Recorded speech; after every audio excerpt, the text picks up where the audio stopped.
Livro do profeta Jonas, capítulo 1.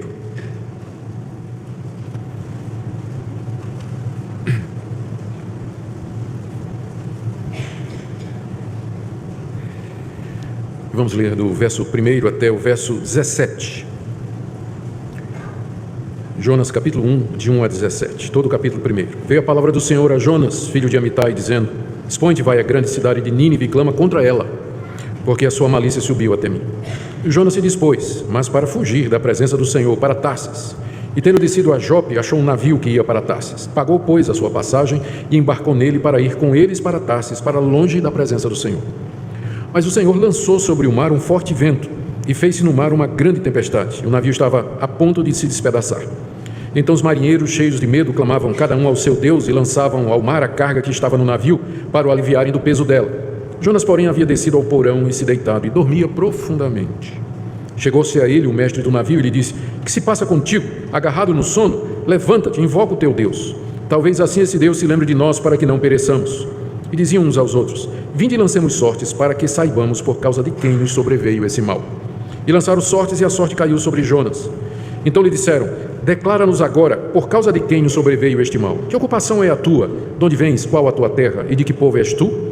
Ele lhes respondeu: Sou hebreu e temo ao Senhor, o Deus do céu, que fez o mar e a terra. Então os homens ficaram possuídos de grande temor e lhe disseram: Que é isso que fizeste? Pois sabiam os homens que ele fugia da presença do Senhor, porque ele o havia declarado. Disseram-lhe: Que te faremos para que o mar se nos acalme? Porque o mar se ia tornando cada vez mais tempestuoso. Respondeu-lhes: Tomai-me e lançai-me ao mar, e o mar se aquietará, porque eu sei que por minha causa vos sobreveio essa grande tempestade. Entretanto os homens remavam, esforçando-se por alcançar a terra, mas não podiam, porquanto o mar se ia tornando cada vez mais tempestuoso contra eles. Então clamaram ao Senhor e disseram: Ah, Senhor, rogamos-te que não pereçamos por causa da vida desse homem, e não faças cair sobre nós esse sangue, quanto a nós inocente, porque tu, Senhor, fizeste como te aprouve. E levantaram a Jonas e o lançaram ao mar, e cessou o mar da sua fúria. Temeram, pois, estes homens em extremo ao Senhor, e ofereceram sacrifícios ao Senhor e fizeram votos. Deparou-se um grande peixe para que tragasse a Jonas, e esteve Jonas 3 dias e 3 noites no ventre do peixe. Até aqui a leitura da palavra de Deus. Vamos orar mais uma vez, pedindo que Ele nos oriente na sua compreensão. Ó Deus, nós estamos diante do relato da Tua majestade, do Teu poder e da Tua misericórdia, e de como o Senhor intervém na realidade humana. Nós pedimos, Senhor, que a exposição dessa passagem traga luz ao nosso coração, orientação. Queremos aprender mais sobre Ti. Tu sabes as vidas de todos que estão aqui nessa noite. E nós pedimos, ó Deus, que Tu fales a cada uma delas. Que todos possam receber de Ti a porção espiritual que precisa nesse exato momento para a sua vida.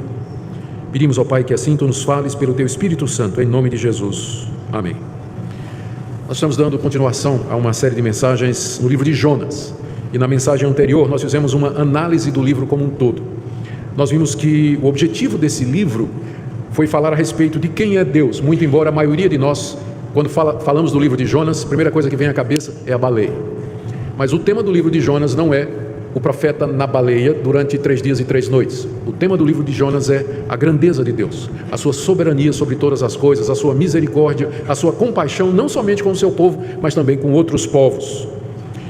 O objetivo de Jonas, quando escreveu esse livro, foi mostrar de que maneira ele experimentou essa soberania de Deus e essa misericórdia de Deus na sua vida. O livro retrata os conflitos do profeta, desde o momento em que ele é chamado e ele não quer obedecer a Deus, porque ele acha que aquele povo para quem Deus o está mandando não merece a mensagem de redenção, a luta dele para consentimento de justiça e, no final, a sua falta de misericórdia. O livro termina Jonas aparecendo mal na fita, não é? Jonas aparece mal na fita, Deus dizendo para Jonas: você teve misericórdia daquela plantinha, nós vamos chegar lá, né? E você não quer que eu tenha misericórdia dessa grande cidade. Mas nós vimos que Jonas escreveu esse livro exatamente porque, com seu final aberto, o livro engaja o leitor. O livro nos convida a responder a pergunta no final do capítulo 4, que ficou sem resposta. Será que Deus não pode ter misericórdia de quem Ele quer, até daquelas pessoas que a gente não gosta e que a gente acha que não merece? O livro termina fazendo essa pergunta e, portanto, o livro exige de nós uma resposta. Portanto, o livro é a respeito de Deus, do caráter de Deus, e qual é a nossa resposta diante desse Deus maravilhoso que nós estamos cultuando aqui nessa noite. Nós vamos ver no capítulo 1 a chamada desse Deus. como Deus chama o profeta Jonas para pregar na cidade de Nínive e como o profeta resolve desobedecer e como Deus pacientemente vai atrás do profeta. É o que nós queremos ver nessa noite, na expectativa de que Deus fale aos nossos corações e que nós aprendamos muito com esse livro que tanto nos ensina a respeito do caráter do nosso Senhor. Primeiro, Deus chama Jonas, versos 1 e 2. Está aí o relato de como Deus apareceu a Jonas e mandou que ele fosse à grande cidade de Nínive e clamasse contra ela. Nós não sabemos como é que Deus apareceu a Jonas. Jonas já era um profeta conhecido em Israel. Ele havia profetizado de que Israel haveria de se expandir geograficamente. Isso aconteceu no tempo do rei Jeroboão II. Então Jonas era conhecido já da nação de Israel. Era um profeta estabelecido. A palavra de Deus vinha através dele. Então ele tinha constantes visões e revelações da parte de Deus. Numa dessas, Deus diz a Jonas alguma coisa que Jonas não estava disposto a ouvir e não queria obedecer. Deus o chama para ir falar e pregar o juízo de Deus lá na cidade de Nínive, que era a capital da Síria. A Síria era o reino que estava se levantando no cenário mundial e estava despontando no horizonte como uma próxima potência. Ela estava em guerra contra o Egito, em guerra com outros países. Momentaneamente Israel havia sido deixado de lado porque era uma naçãozinha pequena nesse tabuleiro internacional de xadrez, e Israel estava gozando uma certa paz. E Deus agora quer que Jonas vá na capital do império emergente, que era a Síria, para clamar contra ela, contra a cidade, porque a maldade e a malícia da cidade havia chegado até Deus. Nínive tinha naquela época cerca de 120 mil pessoas que não sabiam distinguir da mão direita e da esquerda. É o que diz lá no final do livro, no capítulo 4, verso 11. Alguns acham que isso significa 120 mil crianças e que, portanto, a população de Nínive era alguma coisa assim, do tipo de 600 a 700 mil pessoas. Era, de fato, uma cidade muito grande. E ela ficava a 800 quilômetros ao norte de Israel. Ou seja, Jonas teria que andar ou a pé, ou a cavalo, 800 quilômetros para poder chegar lá em Nínive e pregar e trazer a mensagem que Deus havia mandado. Não é? Então já tem esse aspecto contra. Jonas é o único profeta do Antigo Testamento que recebeu uma ordem como essa. Geralmente os profetas eram convocados para pregar na própria nação de Israel, mas Jonas é o único que Deus manda a uma cidade de outro povo para anunciar o juízo contra aquela cidade. E a razão pela qual Deus quer que Jonas vá a Nínive, está aí no final do verso 2, é porque a malícia de Nínive subiu até Deus. Malícia aqui, no hebraico, pode significar também maldade, e faz mais sentido. Os assírios eram extremamente perversos. Eles tinham uma máquina de guerra, um exército extremamente poderoso e muito cruel. Eles matavam com atrocidade, eles gostavam de torturar as vítimas de guerra e matavam com muita facilidade. E com certeza, aquela maldade tão conhecida havia finalmente provocado a justiça de Deus. E Deus, que não é Deus somente da nação de Israel, mas Ele é Deus de todas as nações, Deus ficou indignado com os assírios. Muito embora os assírios não conhecessem a Deus, não adorassem a Deus, talvez nunca ouviram o nome de Deus, mas isso não quer dizer que Deus não era Senhor também deles, e que eles teriam que responder a Deus pela sua conduta. Então Deus, ofendido na sua justiça, na sua verdade, ele resolve chamar um profeta que o conhece para avisar a cidade: eu vou trazer o meu juízo contra vocês, ainda que vocês não me conheçam. Eu vou trazer o meu juízo contra vocês. O que mostra que Deus se importa, que Deus está vendo as guerras, Deus está vendo as atrocidades, Deus está vendo o que acontece no Oriente Médio, o que aconteceu em Bruxelas, o que aconteceu agora recentemente no Paquistão, o que é que acontece em todos os países, Deus está vendo. E Ele não está inerte. Nós não conhecemos os seus caminhos, mas nós podemos confiar a partir da revelação bíblica que Deus sabe o que está acontecendo e Ele se importa. E no tempo dele, da maneira dele, Ele haverá de fazer a justiça, ou aqui ou no dia do juízo. E nós podemos confiar nisso. Aliás, só podemos confiar nisso. Então, esse é o chamado de Jonas. Ele tinha que ir à capital do império mais perverso da época e anunciar o juízo de Deus contra aqueles homens. E aí Jonas faz o que provavelmente eu e você faríamos se nós tivéssemos recebido uma incumbência dessa: fugir. Veja o que diz o verso 3, Jonas se dispôs, porque no verso 2, Deus disse assim: dispõe-te. Aí Jonas disse: tá bom, eu me disponho. Aí o texto diz: mas para fugir.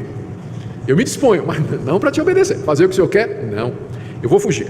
E Jonas então resolve fugir. Diz aqui que ele queria fugir, verso 3, da presença do Senhor. É muito estranho um profeta hebreu que sabe que Deus está em todo lugar. Nós acabamos de ler o Salmo 139, onde fala, o Davi disse: se eu me esconder no fundo do mar, o Senhor está lá. Se eu tomar as asas da alvorada, o Senhor está lá também. Não tem buraco nesse mundo que eu possa me esconder que o Senhor não me acha. Então, os judeus sabiam disso, mas Jonas, na sua desobediência, ele imaginou que ele podia fugir da presença de Deus. E ele resolveu ir embora. Ele não queria ficar na presença de Deus, daquele Deus que lhe mandava fazer o que ele não tinha vontade. E aí ele foi no sentido contrário a Nínive. Se você olhar no mapa, primeiro, diz o texto que ele foi para Tarsis. Tarsis, olhando no mapa, é o porto mais próximo de Jerusalém. É o mais próximo. Então a viagem foi Jerusalém-Tarsis, né? Nínive era para lá, ó, tá? Nínive para lá, Tarsis para cá. Então ele vem para cá. E daqui ele embarca, para Jope, perdão, esquece Tarsis, Jope.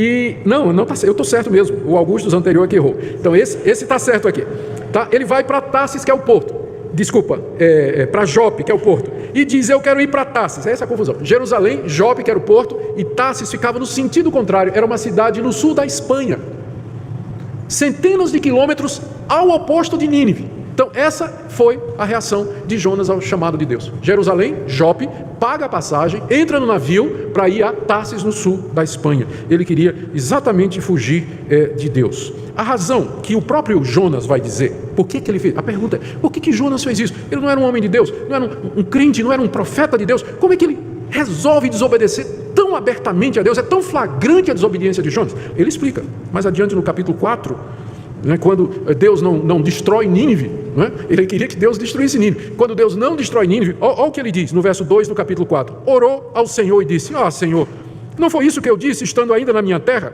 Por isso eu me adiantei fugindo para Tarsis, porque eu sabia que és Deus clemente, misericordioso, tardio em irar-se, grande em benignidade, e que te arrependes do mal. Está aqui a razão da boca do profeta. Ele está dizendo: Senhor, eu sabia desde o começo que se eu fosse pregar naquela cidade, o Senhor ia perdoar aquelas pessoas, eles iam se converter e o Senhor ia perdoar. E eu não quero que eles se arrependam, eu não quero que o Senhor salve aquele povo, não, eu quero que o Senhor destrua aquele povo. Por isso que eu fugi, porque eu acho que o Senhor está errado. O Senhor é bom demais. Tem misericórdia dos assírios, perdoar esse povo que tanto mal fez a tua nação, tanto mal fez a nação de Israel. Eles estão crescendo, eles vão esmagar a gente, e o Senhor tem misericórdia. Esse povo não merece. Eu acho que o Senhor está errado. Então, como eu não posso brigar com o Senhor, eu vou fugir do Senhor, eu vou embora. Não conta comigo. Esse é o raciocínio de Jonas. Ele simplesmente vai embora. Ele vai embora. E ele não achava justo que Deus perdoasse os assírios. E típico, né? Nosso. A gente fica escolhendo quem Deus pode perdoar ou não. E de preferência a gente diz assim: Deus tem que perdoar aquela turma, a minha turma que eu gosto. A turma de lá, não merece, não pode, e eu não quero. Deus pode perdoar quem Ele quiser, desde que seja a minha turma, tá? Desde que seja a minha turma. E essa é uma atitude que nós sabemos que, com mais frequência do que nós gostaríamos, marca o nosso coração. E lá se vai Jonas, paga a passagem, entra no navio. Mas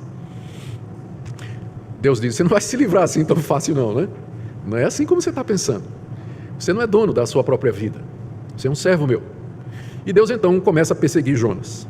E vai do verso 4 até o verso 17. Deus começa mandando uma tempestade, está aí no verso 4. Jonas embarca no navio, saindo de Jope, não passou muito tempo e começa a vir uma tempestade.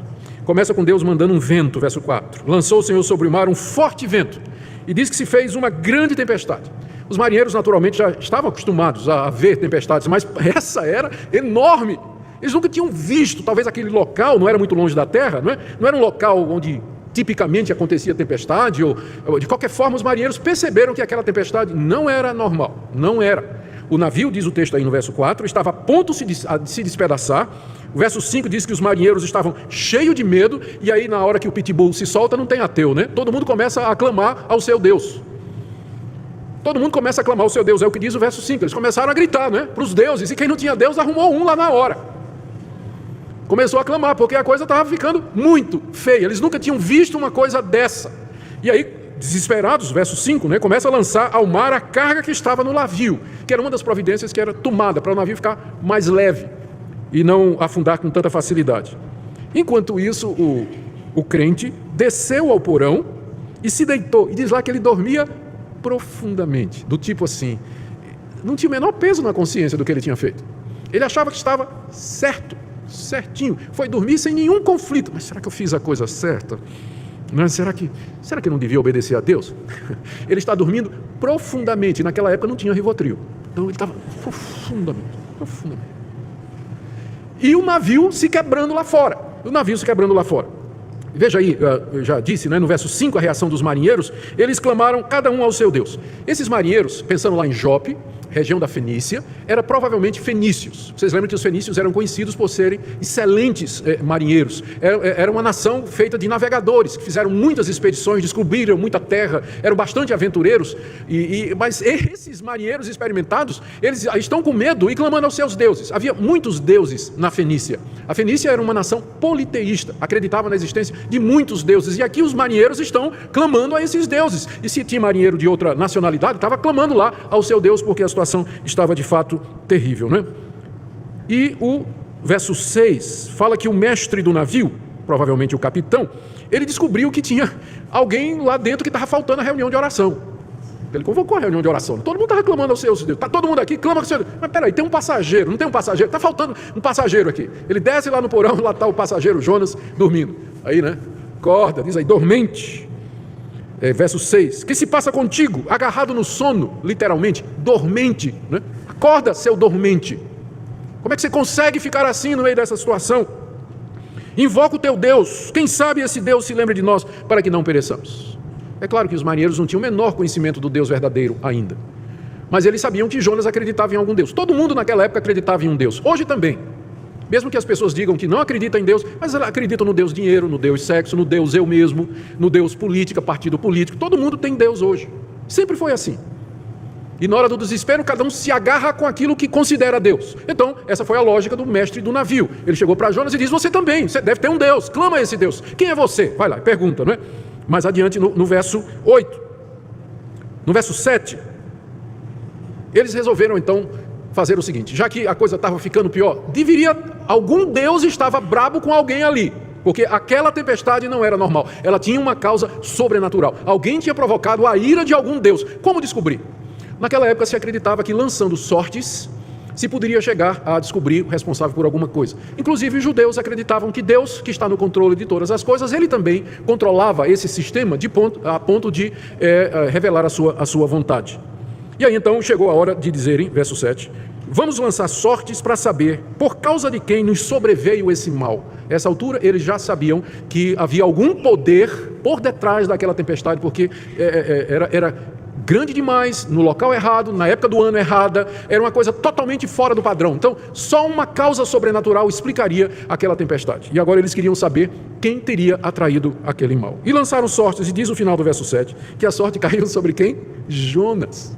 A gente não sabe quantas pessoas tinha ali. O pessoal faz o seguinte cálculo. A viagem de Jope para Tarsis era uma viagem longa. Então, esse navio ele devia ser um navio de porte médio. E nós estamos falando aqui em cerca de 100 pessoas, mais ou menos, entre tripulantes e passageiros. 100, 120 pessoas estariam naquele navio. E aí, na hora de lançar as sortes, a gente não sabe como era, se cada um escrevia o nome no papelzinho, Tira um aí. Aí tira, aí escrito, Jonas. E aí então as atenções se voltam para Jonas. Você sabe aquela sensação quando de repente sai você e todo mundo se vira para você e você diz, todo mundo olhando para você. Jonas estava na berlinda. Agora é a hora dele. E aí verso 8. Declara-nos, por causa de quem nos sobreveio esse mal, que ocupação é a tua, de onde vens, qual a tua terra e de que povo és tu? Então, esse foi o questionamento do capitão do navio, o mestre do navio, que queria entender por que estava acontecendo aquilo. E Jonas dá a resposta no verso 9. Ele diz assim, sou hebreu, ou seja, eu sou da nação de Israel, sou judeu, temo ao Senhor, esse é o meu Deus, a palavra Senhor aqui no hebraico é Yahweh, é o nome pactual de Deus, é o nome pelo qual ele se revelou a Abraão, Isaque, Jacó e depois a Moisés. É o nome próprio de Deus, é o nome dele. Ele diz, eu temo a Yahweh, o Deus do céu, porque não há outro além dele, que fez o mar e a terra. Quando os homens ouviram isso, verso 10, eles ficaram possuídos de grande temor, não é para menos. Presta atenção, geralmente na Bíblia, quando os autores bíblicos se referem a Deus como Criador, dizem que Deus fez os céus, a terra e o mar. O mar vem por último. Jonas foi dizer que ele acreditava no Deus que fez o mar e a terra. A pergunta é, como é que ele pensava que ia escapar pelo mar do Deus que fez o mar? É um profeta sem noção, Porque, e é interessante, o Deus que fez o mar e a terra, geralmente é a terra e o mar, mas agora Jonas enfatiza que eu estou fugindo do Deus que fez o mar e a terra, e esse Deus que fez o mar e a terra, é Ele que está por detrás dessa tempestade. E aí então o pavor dos marinheiros aumentou mais ainda, verso 10. Note que no verso 5 diz que os marinheiros estavam cheios de medo, o verso 10 já diz que eles ficaram possuídos de grande temor. O medo estava aumentando, né? Ainda mais quando Jonas revelou quem era o Deus que estava por detrás. Não era uma divindade qualquer não, mas era o Todo-Poderoso que fez todas as coisas. Os marinheiros então gritaram com Jonas no verso 10, que é isso que fizestes? Pois sabiam os homens que ele fugia da presença do Senhor, porque ele havia declarado. Além de dizer quem ele era, o Deus que ele temia, e da sua nação, Jonas disse, eu estou aqui porque eu estou fugindo desse Deus. Esse Deus me deu uma missão, esse Deus me chamou, e eu resolvi desobedecer esse Deus. Agora, por minha causa, estas coisas estão acontecendo. Estas coisas estão acontecendo. Veja que os marinheiros temeram mais a Deus do que Jonas. E aí vem o castigo de Jonas, do verso 11 ao verso 15. Os marinheiros perguntaram, o que é que nós vamos fazer então contigo para que o mar se acalme? Porque o mar ia ficando cada vez mais tempestuoso. Eles estavam lá conversando, discutindo, e a tempestade ficando pior, virando tsunami, né? Que te faremos? Resposta de Jonas, agora plenamente consciente de que não tem como fugir da presença de Deus. Plenamente consciente, ele diz, tomai-me e lançai-me ao mar, e o mar se aquietará, porque eu sei que por minha causa vos sobreveio essa grande tempestade. Jonas era um homem crente, ele era temente a Deus. E quando ele foi apanhado, quando ele percebeu que a atitude dele colocou em risco a vida de outras pessoas, a integridade de outras pessoas, ele assumiu a plena responsabilidade. Ele conhecia Deus. Ele sabia que isso era obra de Deus e que Deus não o deixaria se safar tão facilmente como ele queria. Ele viu a mão de Deus ali. Então ele disse, não, Deus está atrás é de mim, não é de vocês não. Então se vocês me jogarem no mar, então isso tudo vai terminar. Porque Jonas pensava, Deus quer me matar. Deus quer acabar comigo por conta daquilo que eu fiz. Então, vamos fazer o que Deus quer. Pode me jogar no mar. Jogar Jonas no mar no meio da tempestade equivaleria a o quê? Matá-lo, não é? Matá-lo. Então é isso que ele está dizendo. Eu mereço morrer. Só tem um jeito de acabar com isso. É vocês me jogarem no mar, que meu fim, então, está próximo. Mas aí, por incrível que pareça, os marinheiros não queriam fazer isso. Diz o verso 13 que os homens começaram a remar, se esforçando para alcançar a terra. Por isso que eu disse que isso aconteceu não muito longe do porto, né? A ponto deles tentarem, né? Talvez dava até para avistar a terra e dizer, vamos ver se a gente consegue chegar lá, gente. Vamos lá, remando todo mundo, vamos lá. Não vamos matar esse homem não, coisa nenhuma. Vamos remar, vamos chegar na terra. Mas, verso 13, diz que não podiam porque o mar se ia tornando cada vez mais tempestuoso contra eles. Deus dizendo, vai ser do jeito que eu quero.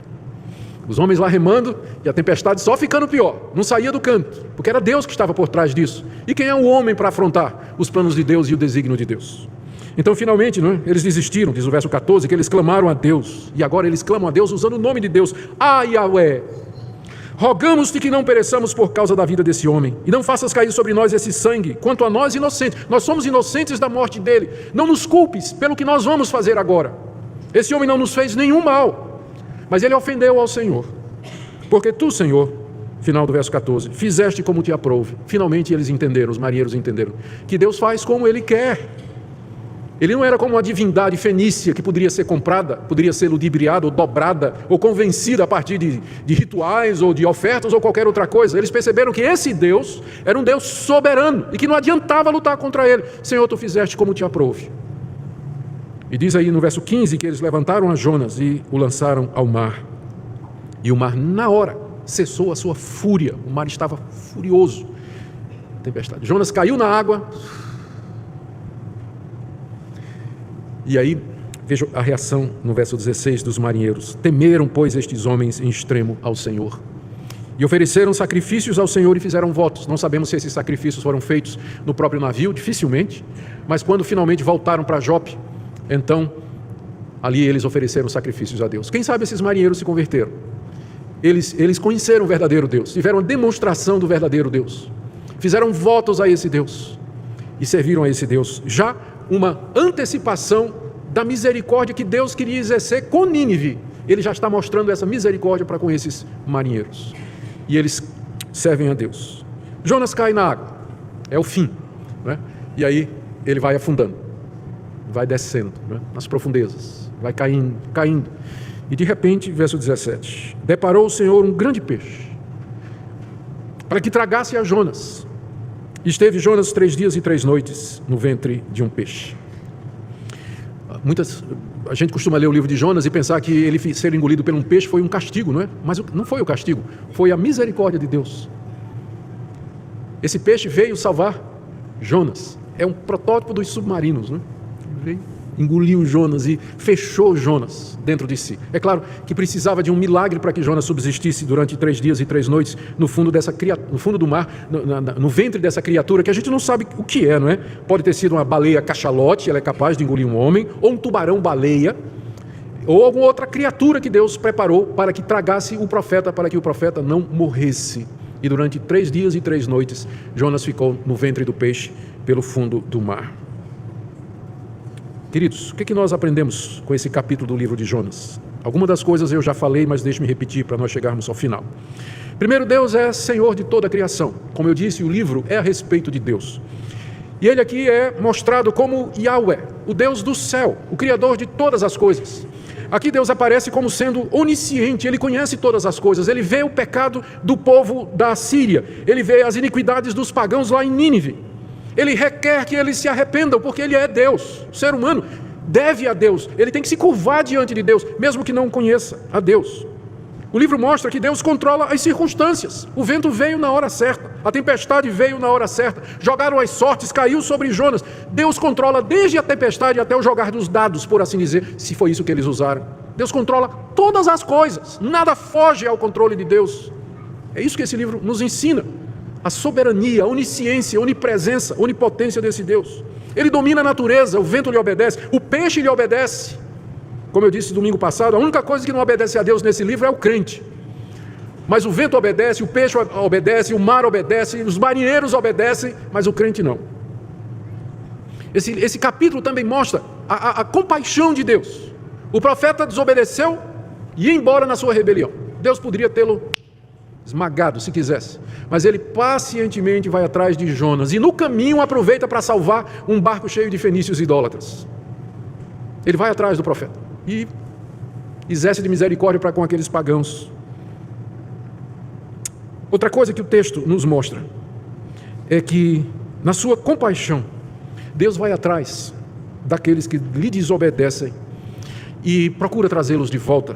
Já mencionei na última mensagem, na mensagem anterior, que o livro de Jonas é chamado o Evangelho da Segunda Chance do Velho Testamento. Deus não deu uma segunda chance a Moisés. Deus disse a Moisés, fala a rocha. Moisés bateu na rocha e Deus disse, você não vai entrar na terra prometida. Mas ele deu a Jonas. Deus vem atrás de Jonas. Jonas teve uma segunda chance. Deus lhe deu uma oportunidade de fazer certo outra vez. E eu quero concluir, então, trazendo essas doutrinas em termos práticos para nós.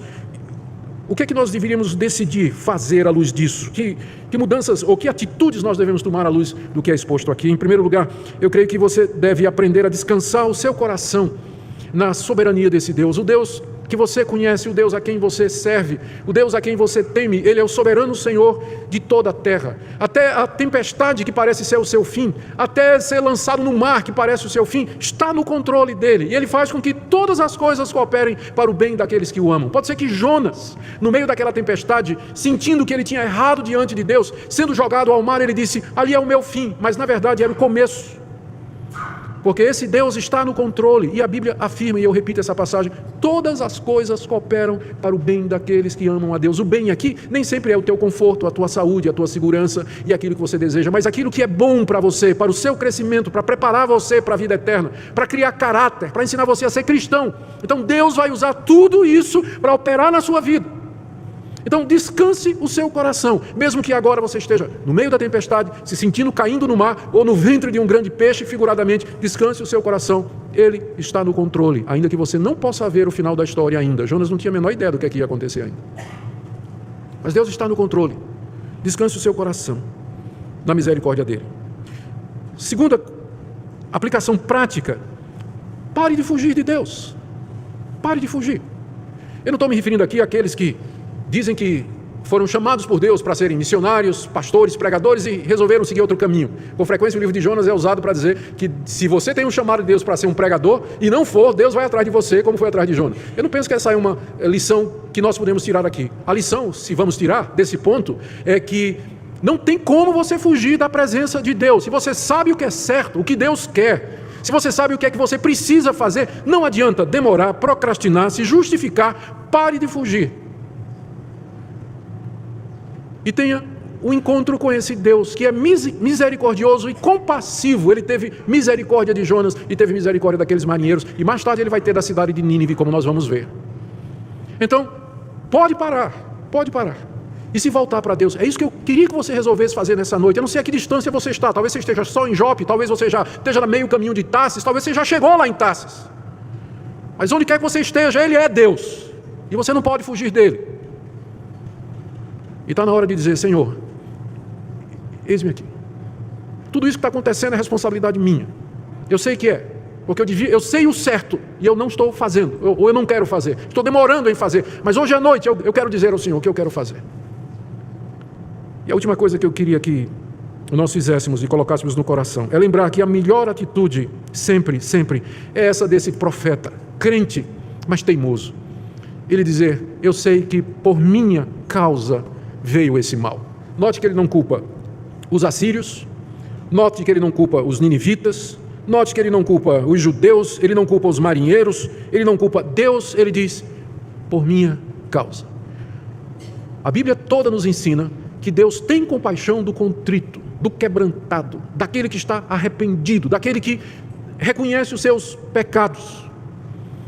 Como pastor, depois dos anos, a gente começa mais ou menos a desenvolver um sistema de detecção de confissão falsa, de arrependimento fajuto, do tipo assim: não, pastor, de fato, o erro foi meu, mas... Então aquela palavrinha, mas... geralmente vai introduzir uma desculpa do tipo assim: não, eu adulterei, pastor, é verdade, mas ela provocou. Não, pastor, eu sei, eu sou desonesto, mas... O senhor já viu a situação financeira do país?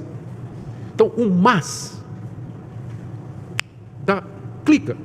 Eu sei que há atenuantes, mas não poucas vezes confissões desse tipo, elas não são sinceras, elas não vêm de um coração completamente quebrantado. Você vê aqui que Jonas não colocou a culpa em ninguém. Ele diz: isso aconteceu por minha culpa, eu assumo total responsabilidade, eu vou enfrentar as consequências, pode me jogar no mar. Se você se aproxima de Deus com essa atitude, não importa em que confusão você se meteu, mas a misericórdia de Deus vai lhe atender, e Ele vai ajudar você a sair daí. Mas a atitude do seu coração tem que ser essa, como a de Jonas. E o nosso Deus está pronto a atender e a perdoar aqueles que têm um coração contrito. Meus irmãos, nós somos todos pecadores, a começar desse que fala com vocês. E nada menos que uma atitude como essa pode nos manter na presença desse Deus misericordioso, que na sua compaixão nos envia o seu Filho para ser o nosso Redentor. Ó Deus, dê que Tua palavra encontre guarida em nosso coração. Dê que nós, ó Senhor, possamos nos quebrantar diante de Ti, o Jonas que há em nós. Nós queremos, Senhor, sem desculpas e sem qualificações, confessar que somos nascidos em pecado, somos membros de uma raça decadente, pecaminosa e rebelde, e que somente a Tua compaixão mediante Jesus, que na cruz do Calvário tomou o nosso lugar, somente mediante aquele sacrifício, expressão do Teu amor e da Tua misericórdia, que podemos chegar diante de Ti. E assim como Jonas passou 3 dias e 3 noites no ventre do peixe, ele passou também 3 dias e 3 noites no ventre da terra, para ressurgir para a nossa justificação. Por meio dele nós te damos graças nessa noite e bendizemos o Teu nome, por amor de Jesus. Amém.